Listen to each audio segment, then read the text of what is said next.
어제 대통령 기자회견에 이어 오늘은 문재인 정부 5년차 사회정책 방향이 발표됐습니다. 코로나 격차를 좁히고 취약계층, 특히 아이들의 돌봄과 안전을 강화하는 내용이 주로 포함됐는데요. 교육부와 보건복지부 출입 기자와 함께 분야별로 자세히 풀어보겠습니다. 서연아 기자, 황대웅 기자 어서 오시죠. 네.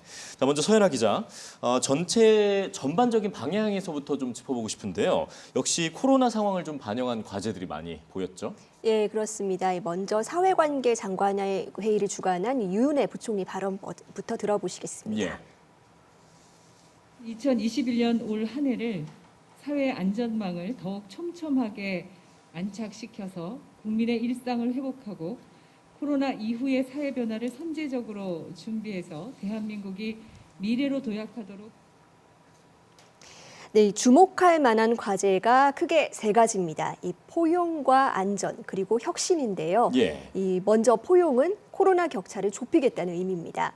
이 기초연금이나 생계급여를 확대하고 돌봄과 교육 안전망도 촘촘히 짜겠다는 겁니다. 이 안전 분야에선 기후 위기 대응과 함께 여성과 아동 같은 취약계층 보호 대책이 강조됐습니다. 예. 특히 지난해 사회적 공분을 샀던 이슈죠. 이 아동 학대와 온라인 성범죄에 대한 처벌을 강화하는 내용이 담겼습니다. 예. 이 혁신은 미래 먹을거리와 관련된 투자와 인재 양성 방향입니다. 구체적으로는 인공지능과 미래차, 반도체, 그리고 바이오 헬스 분야 등을 언급했습니다. 네, 그러니까 포용과 안전 그리고 혁신 이렇게 세 가지인데 그 중에서도 지금 말씀하신 아이들의 돌봄과 안전을 강화하는 내용에 대해서는 따로 논의하고 브리핑을 제공할 정도로 강조를 했죠. 예, 그렇습니다. 특히 지난해 맞벌이 과정들이 굉장히 어려웠죠. 예. 그나마 영유아들은 어린이집 같은 공적 돌봄에 의지할 수 있어서 사정이 나았습니다. 그런데 이 초등학생들은 돌봄 교실 같은 공적 지원 수혜율이 14.5%에 불과합니다. 예. 이렇다 보니까 이 재난 상황이 올 때마다 많은 아이들이 방치될 수밖에 없는 구조입니다. 이것을 앞으로 2년 동안 383억 원을 지원해서요. 이 수혜 대상을 2017년 기준 33만 명에서 2022년엔 53만 명까지 늘리겠다는 겁니다. 예. 이 사업에서 핵심은 이 지자체와 학교의 협력을 이끌어내는 겁니다. 이 공간은 학교가, 인력은 지자체가 제공하는 건데요. 사실 지난해 코로나 때문에 좀 갑자기 늘려보기는 했지만 예. 이 긴급 돌봄의 대상과 시간을 좀 큰 폭으로 확대를 해봤더니 생각보다 이용률이 높았습니다. 네. 그러니까 학원을 돌리더니 믿고 맡길 수 있는 학교에 의지하고 싶었던 부모가 그만큼 많았던 겁니다.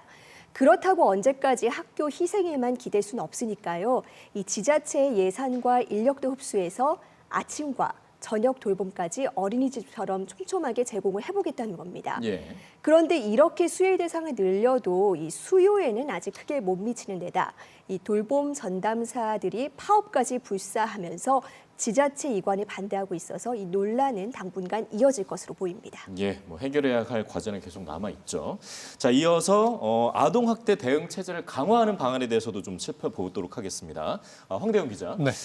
정부가 이제 사건 명칭에서부터 피해자의 이름을 빼고 부르기 시작을 했는데 어떤 이유가 있습니까? 어제 대통령 신년 기자회견에서도 질문이 나왔었죠. 예. 문재인 대통령도 언급을 했는데 사건명에 피해자 이름을 넣어서 부르면 2차 가해가 될 수 있다 이런 내용이었습니다. 예. 그래서 정부도 오늘부터 피해자 이름을 빼고 16개월 아동학대 사망 사건 이렇게 부르기로 했고요. 예. 다음으로 역시 어제 문 대통령이 언급했다가 논란을 빚었던 내용이죠. 사전 위탁 제도도 공식적으로 도입하겠다고 밝혔습니다. 네. 예비 입양 부모가 우선 일정 기간 아이를 맡아 기른 다음에 아이를 양육할 능력이 있는지를 마지막으로 확인하는 제도인데요. 다만 이 제도를 도입하더라도 아이를 돌려보내는 것은 가정을 유지하기 위해 노력을 한 다음에 최후의 방법으로 고려돼야 한다고 강조를 했습니다. 네. 구체적으로 또 다른 대책들은 또 어떤 것들이 있는지 좀 짚어주시죠. 매년 3천 건 이상 아동을 분리해서 보호하는 사건들이 발생을 하게 되는데요. 이 아동들을 보호할 장소가 많이 부족했습니다. 네. 학대 피해 아동 쉼터가 올해 15곳 설치될 예정이었는데 여기에 14곳을 더 추가하기로 했고요. 예. 0세에서 이하의 영아들 같은 경우에는 전문 교육을 받은 가정에서 보호하도록 위기 아동 가정 보호 사업을 새로 도입하고 200곳을 확보하겠다고 했습니다. 그리고 이번 사건에서는 초기 대응이 더 좋았다면 아동을 구할 수 있었을 거란 지적도 많이 나왔었죠. 예. 초기 대응 전문성을 강화하기 위해 기존의 80시간이던 공무원 교육 시간 160시간으로 2배 확대하기로 했고요. 경찰과 공무원, 또 아동보호 전문기관 사이에 좀 혼란스럽던 역할들도 지침을 만들어서 분명히 나누고 협업도 강화하기로 했습니다.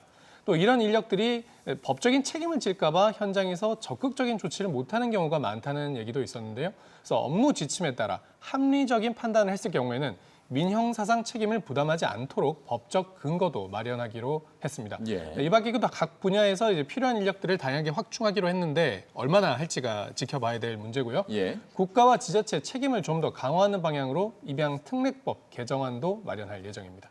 네, 알겠습니다. 자, 마지막으로 이제 미래 혁신 방향을 살펴보도록 하겠습니다. 신산업 인재 육성 방안에는 어떤 것들이 담겼습니까? 네, 이 정부가 주목하는 분야가 크게 네 가지입니다. 네. 인공지능과 미래차, 그리고 반도체와 바이오 헬스인데요.